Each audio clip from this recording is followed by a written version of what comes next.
E aí, muito boa noite, Minas Gerais. Boa noite, telespectadores e telespectadoras do Brasil das Gerais. Gente, olha, se hoje o Brasil vive um momento de expansão na economia, num passado não muito distante, a situação não era bem assim, né?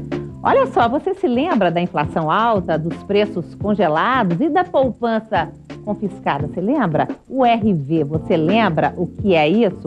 Olha só, a jornalista Mira Leitão transformou essa trajetória em um livro que conta a saga do brasileiro por uma moeda forte. Vamos falar disso no programa de hoje? Viver não é brincadeira, não. Quando o jeito é se virar, cada um trata de si.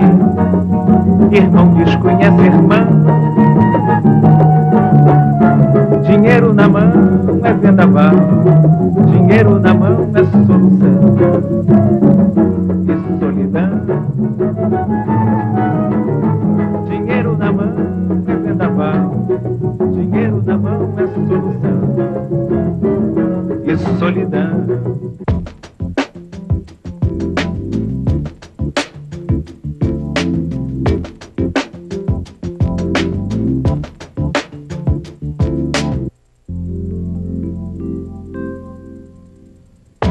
Então, se você tem algo a dizer, gente, o programa foi gravado, mas os nossos canais aí pela internet estão super abertos para você. Começando com brgerais@redminas.mg.gov.br, no meu blog robertazampetti.com.br, pelo Twitter, twitter.com/brgerais e pelo facebook.com/Brasil das Gerais. E hoje nós temos 3 livros da Mira Leitão para dar de presente para você, para os amigos do facebook.com/Brasil das Gerais. Se você não é nosso amigo nem nossa amiga, entra lá correndo, curte a página, compartilhe e entre no link do sorteio, tá? E hoje também é quinta-feira, no segundo bloco, nós temos a nossa coluna culinária com o chefe Paul, né, chefe? Vai ensinar 3 sanduíches super gostosos, baratos. Você vai ver, vai ser no segundo bloco, tá? Mas olha só, a gente foi para a rua para perguntar para as pessoas o seguinte: será que elas lembram da época da... Não, primeiro é o seguinte, nem é isso, saber se elas se lembram das moedas que nós já tivemos nesse país.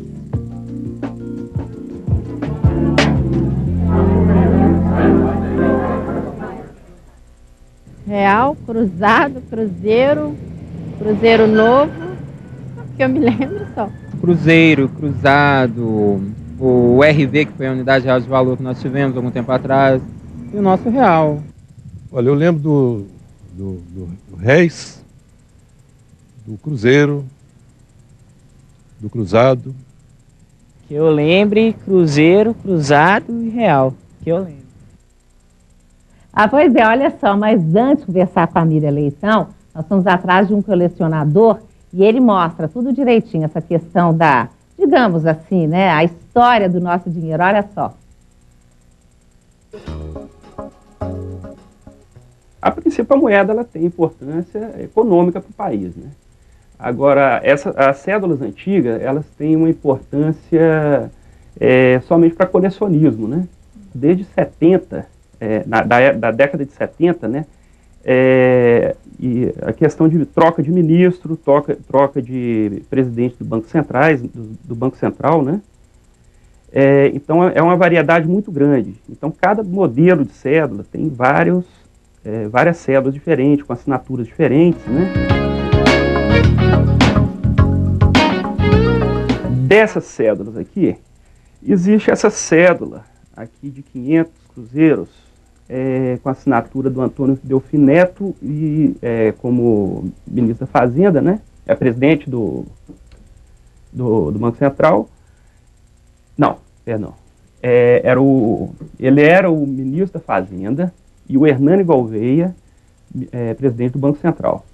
Foi a primeira cédula que saiu dessa série. Quando ela foi lançada, isso equivalia aproximadamente entre 4 e 5 salários mínimos. Agora, quando ela saiu de circulação, já era com a assinatura do Carlos Richbiter e do Hernani Gouveia. Ela já não tinha tanto valor assim. Ela valia como se fosse hoje uns R$50. troca de moeda, né, eles lançavam um padrão de moeda novo, né, de cédulas e de moedas novas, né. Então, fica uma variedade muito grande, porque nós tivemos várias trocas de moeda. Tivemos o plano Collor, o plano Verão, o plano Bresser, né. A gente teve o plano real agora também, né, que nós já estamos na segunda família real, né. A partir de 79 que começou a ser lançado o maior número de cédulas e moedas. Entendeu? Aí que tem a maior diversidade de cédulas e moedas.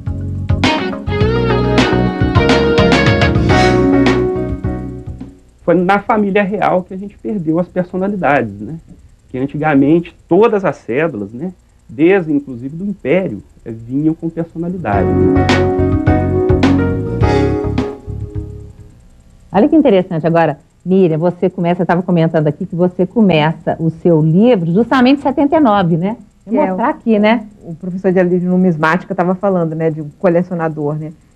Eu pego 30 anos, de 79 a 2009, para contar essa saga. Eu vou um pouco antes, de vez em quando eu faço umas regressões para mostrar como é que era, o que provocou a raiz disso aí. Mas pega 30 anos da história do Brasil. Agora, esse não é um livro para economista, quer dizer, economista pode ler também, né? Mas é para as pessoas, né? Eu estou impressionada, você falou que essa aqui já é a 6ª edição, é isso? Exatamente. Ou seja, está vendendo até o seu livro, né? Que nem pão de queijo.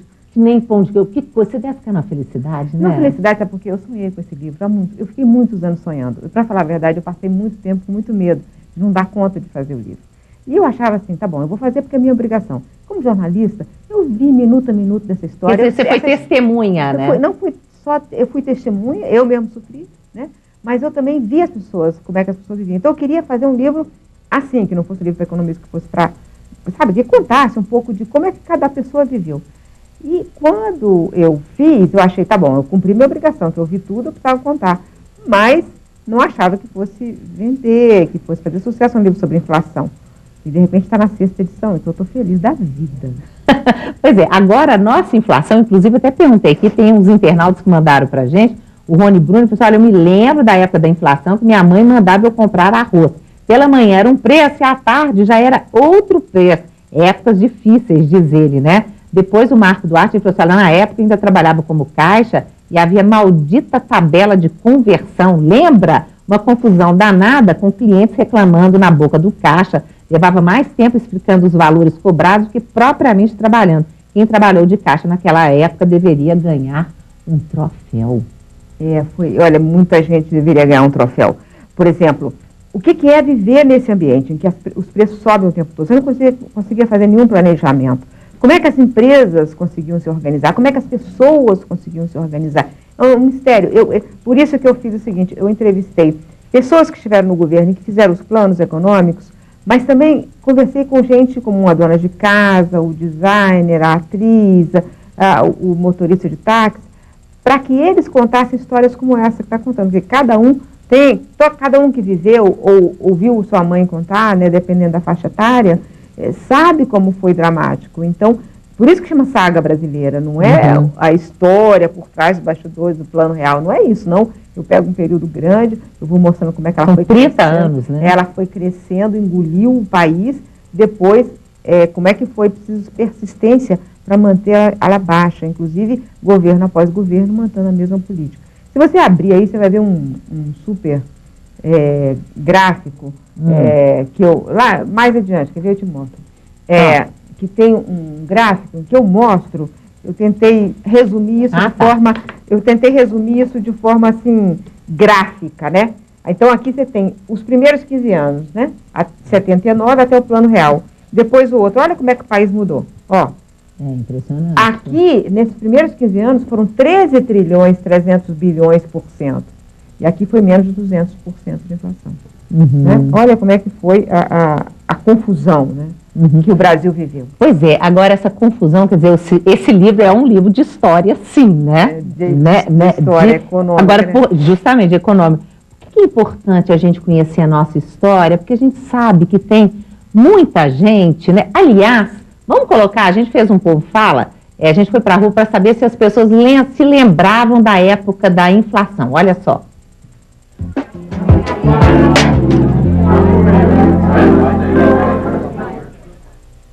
absurdo, né? Pô, você trabalha assim o mês inteiro, quando chega no final do mês o que você acha que vai dar para a família toda, você não conseguia comprar nem metade do subsídio que você precisava. Épocas ruins aquelas. Agora, hoje a gente tem uma moeda estabilizada, assim, a relação à economia hoje está muito melhor comparada à década de 80, até mesmo início de 90. Péssimo, a inflação é ruim para o povo assalariado, para todo mundo, é muito ruim a inflação alta. Tanto é que o Fernando Henrique Cardoso conseguiu reduzir muito a inflação, e qualquer aumento de inflação deixa o pessoal muito preocupado e muito assustado com isso, né? Olha, infelizmente eu vivi inflação brava, certo? Na época do Sarney, inclusive, né?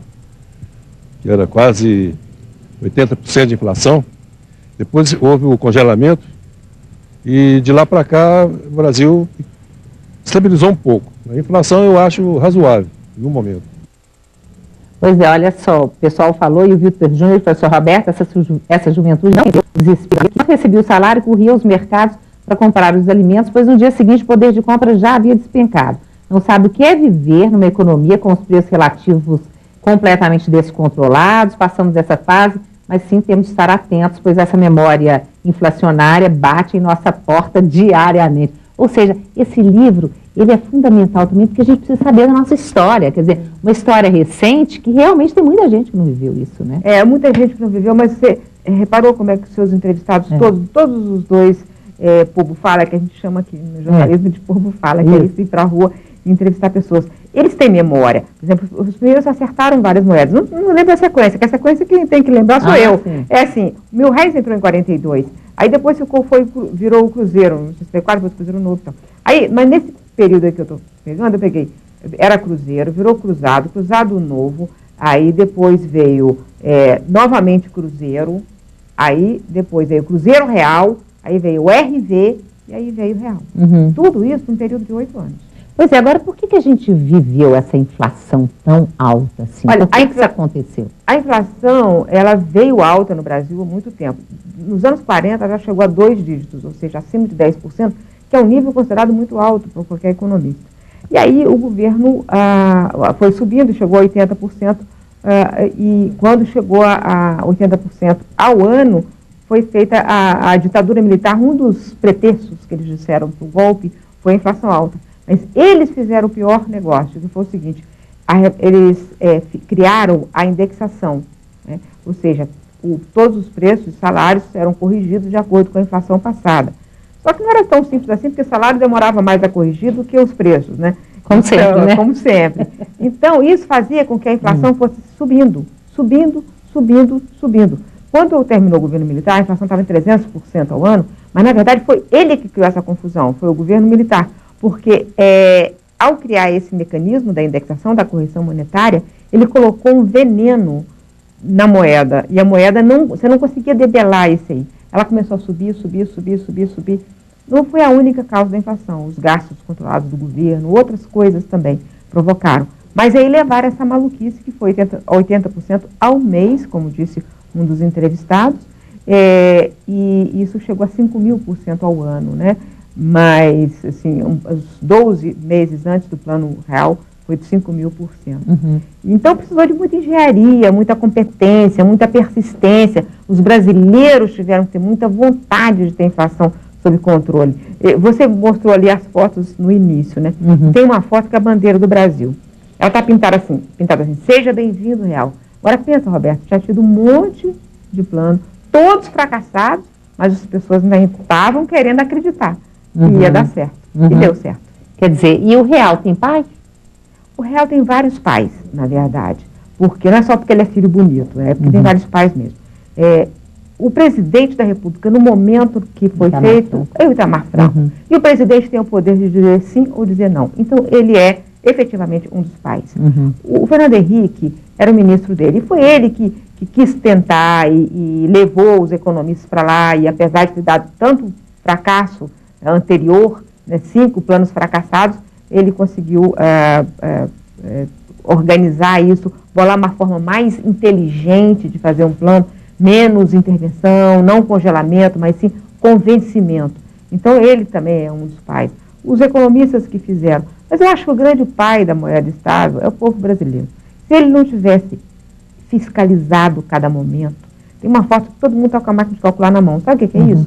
Foi porque na entrada para o real, todo mundo precisava dividir os preços por 2.750 para saber se estava certo. O preço antigo, para saber se a conversão tinha sido feita no preço certo.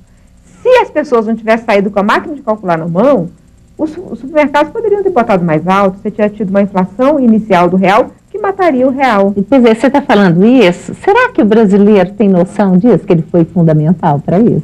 Eu acho que ele não tem, e por isso eu acho que o livro, também, quando as pessoas, todo mundo que lê o livro fala assim, nossa, eu realmente, eu se sente orgulhoso, eu me lembro que lutei, como essa pessoa, assim, olha, eu era caixa, e no caixa eu tinha que ficar explicando, ele foi um guerreiro, né? O caixa do supermercado que enfrentou o Plano Collor, que foi o Plano Collor? O governo fez o que não tinha direito de fazer, né? Todo mundo com máquina de calcular na mão. Por quê? E se não tivesse feito isso, Roberta, o plano podia ter, né, perdido mais um plano, né? Então, o plano Collor, as pessoas acordaram de manhã com o dinheiro preso, 10 milhões de pessoas foram aos bancos naquele dia, loucos para saber o que ia acontecer com o dinheiro. E, então foram todos os heróis, inclusive os bancários, para enfrentar um momento de tanto estresse como esse. Agora, Miriam, desses 30 anos, né, que tem aqui, que você passa seu livro, teve época pior do que a era do Collor? A hora que tirou o dinheiro da poupança do povo brasileiro? Não, aquele foi o pior momento.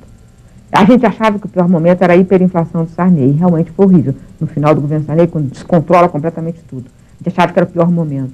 Aí veio o Collor e mostrou que o pior momento foi o Collor. Porque ele não tinha o direito, Roberta, não tinha o direito de pegar o dinheiro das pessoas e fazer o que ele fez. Gente, eu sei de pessoas que suicidaram. Pessoas se mataram, pessoas morreram, famílias... teve uma inversão toda, completa no plano, no projeto que as pessoas faziam. É uma invasão na vida privada que nenhum governo tem o direito de fazer. E o que as pessoas estavam fazendo de errado? Nada. As pessoas colocaram dinheiro na caderneta de poupança, que era garantida pelo governo federal, e em títulos públicos, porque o overnight, que falavam que era especulação, não era especulação, o overnight era o dinheiro das pessoas aplicado em títulos públicos, ou seja, a gente estava confiando o nosso dinheiro ao governo. E o governo simplesmente prendeu tudo no banco, mandou voltar daí a 1 ano e meio e receber em prestação. O dinheiro que era do nosso trabalho. E você, como economista, poderia ter sido diferente? Eu não sou economista, sou jornalista. É jornalista. Eu sei que você é jornalista, você não é economista. Não, eu estudo bastante o que eles escrevem, mas... Vamos lá. Aí essa pergunta... Não, a pergunta se poderia ser diferente. Por que quem tomou essa atitude? Olha, poderia ser diferente. Tem muita gente, eles mesmos dizem que aquele momento de descontrole era um momento que não tinha outra saída a não ser fazer aquele congelamento dos ativos financeiros, como eles dizem, né?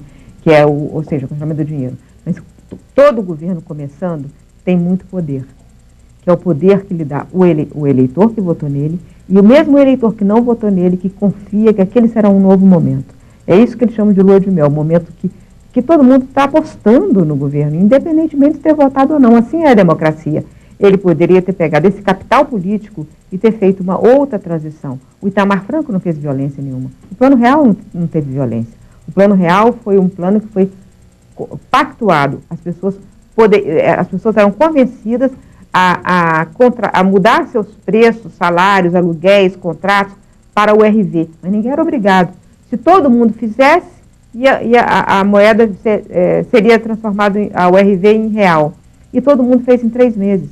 E tudo que o Itamar fez, que na época o ministro, na época já era o recupero, porque o presidente o Fernando Henrique tinha se desincompatibilizado. Eles fizeram foi explicar. E depois de explicar, todo mundo entendeu. E todo mundo fez o que o governo quis. Sem violência. Não precisava daquela violência, Roberta, não precisava.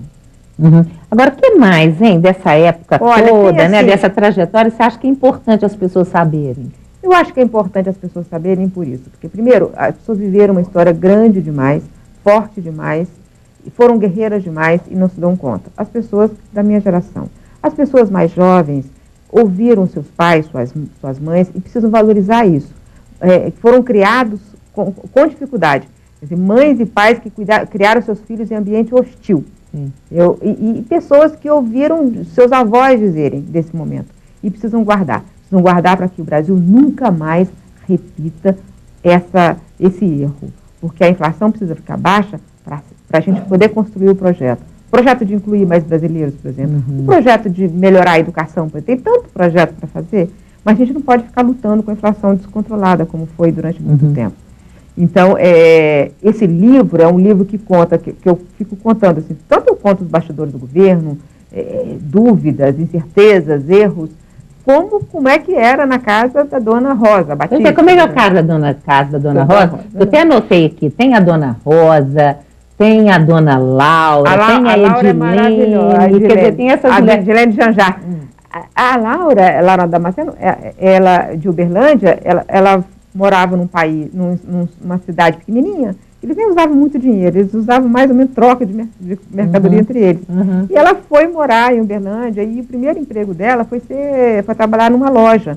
E ela morria de medo da troca errada. Ela tinha 3 moedas, coitada. Na época era Cruzeiro Real, o RV e Real chegando. E ela ficava louca com medo de fazer errada a conta. A Dona Rosa, ela fazia bolo de noiva. E ela tinha que estabelecer o preço, senão a noiva morria de medo, não contratava. Só que o casamento demora, né? Você combina agora para o casamento e mais adiante. Aí, ela tinha que dar o preço, só que ela não podia estocar açúcar de confeiteiro, bolo, trigo, podia estragar. Então, ela criou uma engenharia financeira para dar tranquilidade à noiva, dar segurança a ela de que ela não ia ter prejuízo, nem a noiva ia pagar ter um bolo que não ia poder pagar, entendeu? Então ela foi muito genial. Tem outras. E a Edilene, porque eu sei a história da Edilene, acho que é do Rio Grande do Sul, né? Do Sul. Que toda vez que ela resolvia tomar uma atitude assim importante na vida dela, lá vinha um pacote. Exatamente, coitada, parecia que ela saga. Ela ia casar, aí teve um desabastecimento geral, porque o plano cruzado provocou um desabastecimento, ela não tinha como fazer nem a festa. Depois ela comprou um carro e o governo Sarney estabeleceu um compulsório. No dia que chegou, ela tinha que pagar 30% a mais do compulsório.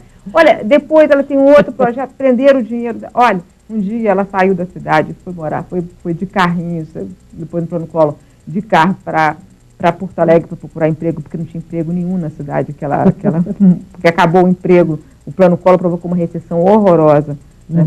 E ela é professora de matemática em Porto Alegre.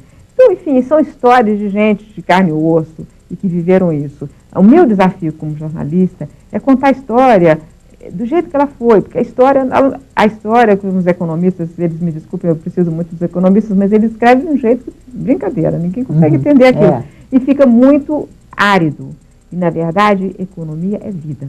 É a vida das pessoas. E que as pessoas estão se interessando muito, né? Porque ainda existia até pouco tempo essa coisa meio árida, justamente por conta dessa linguagem dos economistas, né? Mas só pela venda do seu livro, pela participação dessas pessoas, a gente vê como é que o povo se interessa assim, né?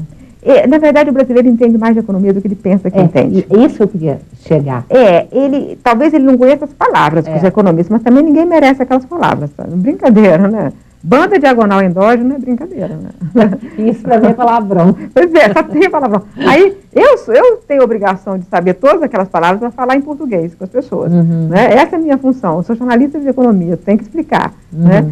Agora, o país entende muito mais, o fenômeno, o país entende.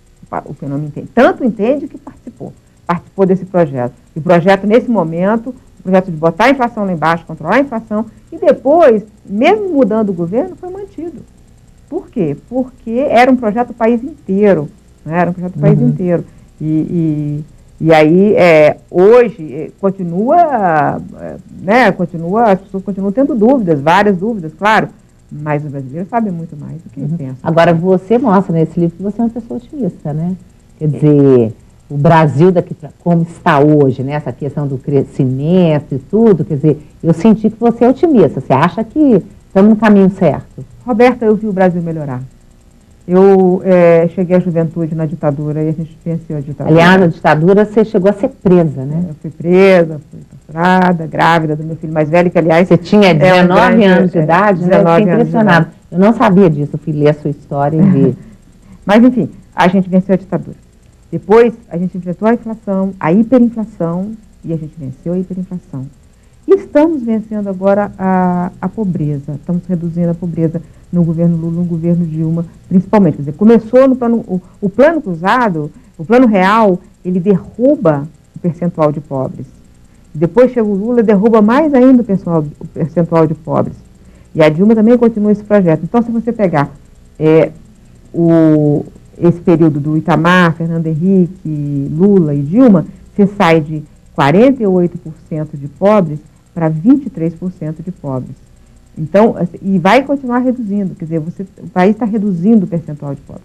Então, esse é um projeto de inclusão, de aumentar a classe C, entendeu? E só pode ser possível depois que vencer a inflação. Agora precisa, como você falou, né, educação, que precisa de ver, precisa de mais. Então, né? essa é a nossa... Eu estou saindo da pobreza, mas não existe, assim, educação de qualidade pública. Quer dizer, existe, nós temos alguns exemplos nesse país que são fantásticos, mas a gente vê que para a massa não tem ainda. Né? Essa é, digamos, uma das novas fronteiras. O Brasil tem novas fronteiras para serem enfrentadas. Durante o período do ministro Paulo Renato, falecido ministro Paulo Renato, ele fez a campanha Toda Criança na Escola. Então, foi um passo importante, que foi a universalização do ensino fundamental. Mas tem muitas outras batalhas. A gente tem desafios de primeiro, segundo e terceiro grau para enfrentar. Daqui a pouquinho nós vamos falar mais. Vamos falar mais. Nós temos que fazer intervalo. Gente, nós vamos para o intervalo. Daqui a pouquinho a gente volta.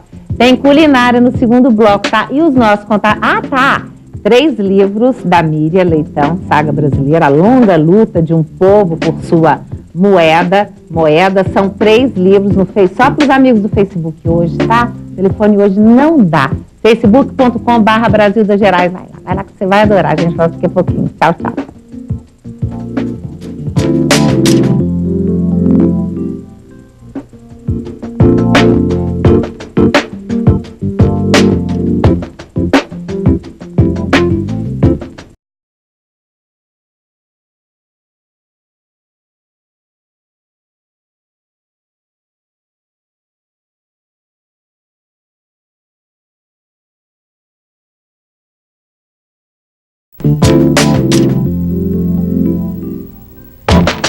Então, gente, no programa de hoje nós estamos falando de economia, estamos falando de vida, né? Estou aqui com Miriam Leitão, ela esteve em Belo Horizonte para divulgar esse livro dela na Bienal do Livro, Saga Brasileira, A Longa Luta de um Povo por Sua Moeda, interessantíssimo. Já vai entrar agora para a 7ª edição, nós temos 3 livros desses para dar de presente para os nossos amigos do facebook.com/Brasil das Gerais. Entra lá. Vai ser nosso amigo, nossa amiga, é bom demais. Agora, se você tem algo a dizer, quer comentar, quer abrir o coração para a gente, pode usar os nossos canais pela internet, no brgerais@redeminas.mg.gov.br, no meu blog robertazampetti.com.br, e os outros estão todos aí. Hoje é quinta-feira, hoje tem coluna de culinária. Eu estou aqui com o chefe Paul, e o chefe Paul vai mostrar pra gente 3 sanduíches, né, chefe? Coisa que você pode fazer em casa, rápido, é saudável, não é isso? Verdade. E até não engorda tanto, né, chefe? Porque pão integral, tá vendo aí, queijo cottage, né? Mostra pra gente. Bom, nós vamos fazer 3 sanduíches, né, naturais. Nós temos aqui um pão integral, temos um pão de grãos, que ajuda também, né, na nossa dieta. Vamos passar aqui... Você vai colocar requeijão normal, requeijão que a pessoa normal. Pode colocar requeijão light também, né? Verdade. Requeijão normal, a gente trouxe também um queijo cottage, para quem quer mais uma dieta com menos gordura ainda, né, que o queijo cottage tem essa propriedade. Vamos colocar ela aqui, vamos montar. Você é craque no sanduíche, chefe? Bom, a gente tenta, né? Meu negócio mesmo é fazer comida, né? É comida? Comida, muita comida. Mas o pessoal gosta de um sanduíche desse, de manhã, à tarde, à noite também é legal. À noite esse sanduíche aqui, principalmente esse com peito de peru e requeijão, é fabuloso, porque às vezes você não quer comer aquela comida pesada, você quer comer apenas um lanche. né? Aí você olha na geladeira, às vezes tem coisas, pizza de noite.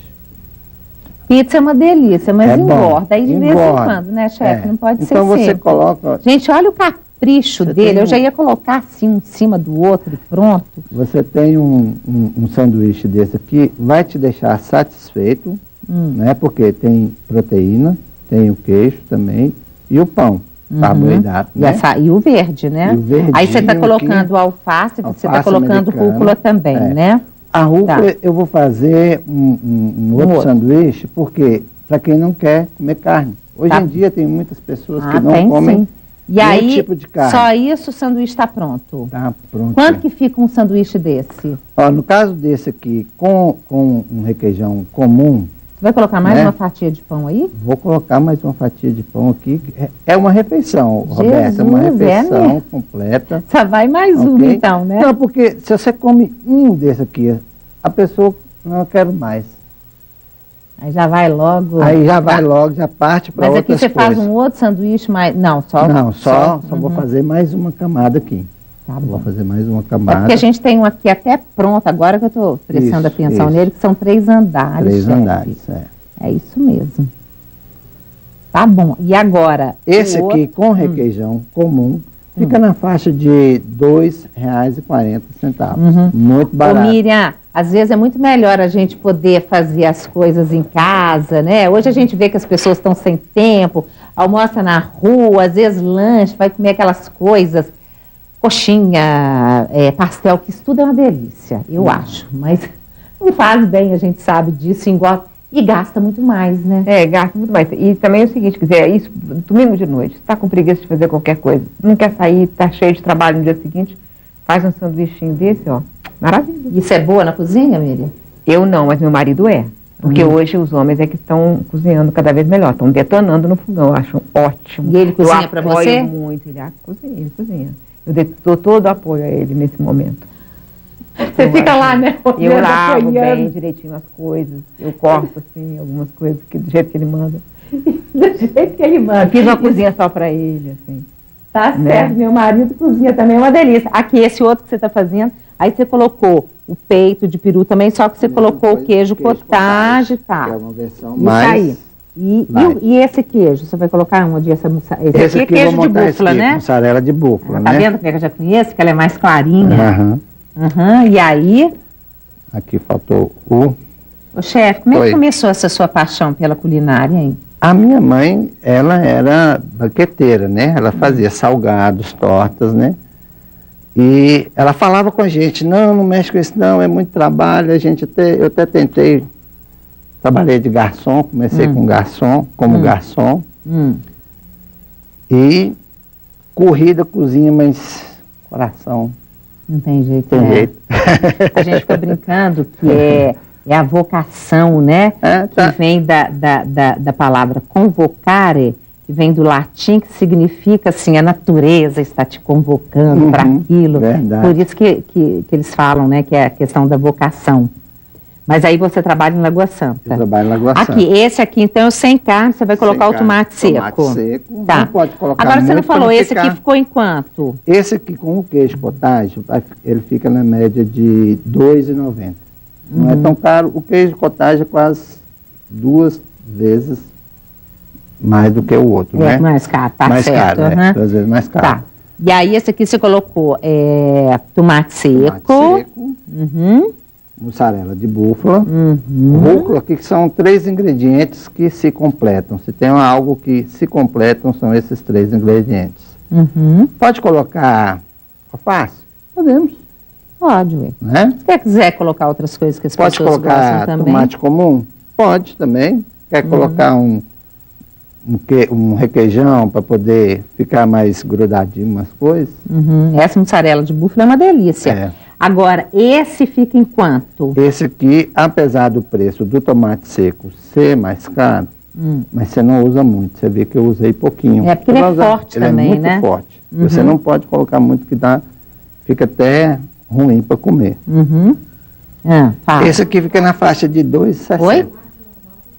Calórico também. Fica né? menos calórico, É. né? Mas fica mais barato Menos calórico e é mais gostoso. Com certeza. Chefe, eu acho o tomate normal mais gostoso. Com certeza. E tem aqueles tomatinhos, que eles são até muito caros. Mas eles são maravilhosos. Mas o quilo custa 13, 14, 15 reais, mais Esse ou menos. aqui, Eu sei que eu comprei hoje. Eu trouxe aqui justamente para... Não, esse aqui quanto que é? Na faixa de R$ 2,40, R$ 2,45.